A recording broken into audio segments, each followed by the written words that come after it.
വെഞ്ഞാറമൂട് കൂട്ടക്കൊലപാതക കേസിൽ അഫാന്റെ കുറ്റസമ്മതമൊഴി പൊളിറ്റിക്സ് കേരള പുറത്തുവിടുന്നു. അഫാൻ കുറ്റസമ്മതം നടത്തി.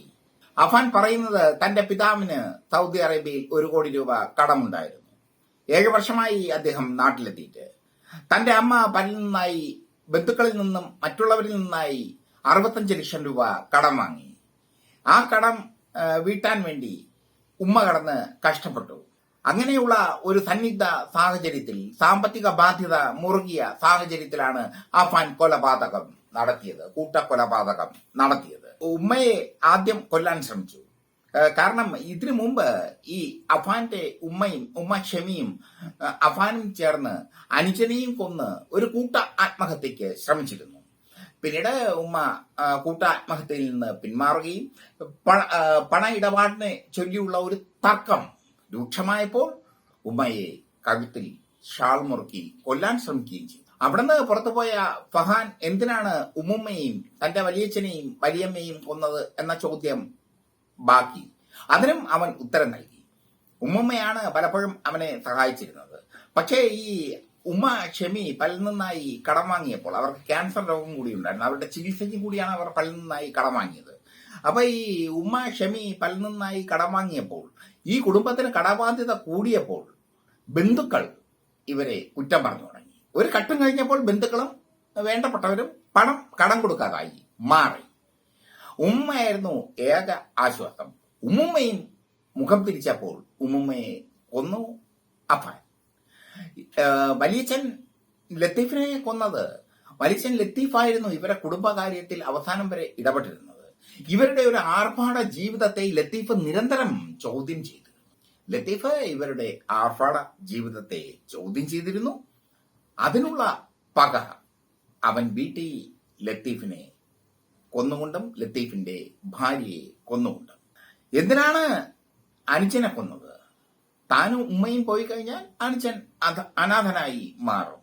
അതുകൊണ്ട് അനുജന് ഇഷ്ട ഭക്ഷണമായ കുഴിമന്തി വാങ്ങിക്കൊടുത്ത ശേഷം അവൻ അനുജനെയും കൊന്നു. എന്തിനാണ് കാമുകിയെ കൊന്നത്? താൻ പോയി കഴിഞ്ഞാൽ കാമുകി വേറൊരു ജീവിതം നയിച്ച് സുഖമായി ജീവിച്ചാലോ? ആ ചിന്തയാണ് കാമുകിയും കൊല്ലാൻ അവനെ പ്രേരിപ്പിച്ചത്. കാമുകിയുടെ മാല പണയം വെച്ച് അവൻ പിതാവിന് പൈസ കൊടുത്തിരുന്നു. കൊലപാതകം നടന്ന ദിവസം ഉമ്മയെ കൊലപ്പെടുത്തിയ ശേഷം ഉമ്മയുടെ മാല കൈക്കലാക്കിയ അഫാൻ അത് സ്വർണ്ണ പണയ സ്ഥാപനത്തിൽ കൊണ്ടുപോയി പണയം വെച്ച് പണം വാങ്ങി. ആ പണത്തിൽ അവന് കടം വന്ന, അവൻ ഒരാളിൽ നിന്ന് കടം വാങ്ങിയ 50,000 രൂപ അയാൾക്ക് ജിപേ ചെയ്യുകയും ചെയ്തു.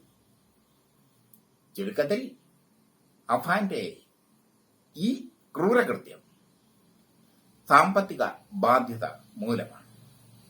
സാമ്പത്തിക ബാധ്യത ഉണ്ടാകുമ്പോൾ ആഡംബര ജീവിതം നയിച്ചു കഴിഞ്ഞാൽ അത് കൂടുതൽ അപകടത്തിലേക്ക് പോകും. ഫഹാൻ മറ്റ് സിന്തറ്റിക് ലഹരി ഉപയോഗത്തിനൊന്നും അടിമയല്ലെന്നുള്ള കാര്യവും പോലീസ് സ്ഥിരീകരിച്ചു. അവന് മദ്യപിക്കുന്ന ശീലമുണ്ടായിരുന്നു. ഈ കൂട്ടക്കൊലപാതകം നടത്തുന്നതിന് മുമ്പ് അവൻ മദ്യപിച്ചിരുന്നു. അതിനു മുമ്പും 1 മാസം വരെ അവൻ നന്നായി മദ്യപിച്ചിരുന്നു. 23-കാരനായ അവന് സാമ്പത്തിക പ്രതിസന്ധി, അവന്റെ ആർഭാട ജീവിതം, അവന്റെ കുടുംബത്തിന്റെ ആർഭാട ജീവിതം, അതിനനുസരിച്ച പണം കിട്ടാതായപ്പോൾ സ്വാഭാവികമായി അവൻ ഭ്രാന്തമായ ഒരവസ്ഥയിലേക്ക് മാറുകയും കൃത്യമായി കൊലപാതകം നടത്തുകയും ചെയ്തു. എന്തായാലും കാര്യങ്ങളൊക്കെ പോലീസ് വളരെ വ്യക്തമായി തിരിച്ചറിഞ്ഞിരിക്കുന്നു. അഫാന്റെ കുറ്റസമ്മത മൊഴി പൊളിറ്റിക്സ് കേരള എക്സ്ക്ലൂസീവായി പുറത്തുവിടുന്നു.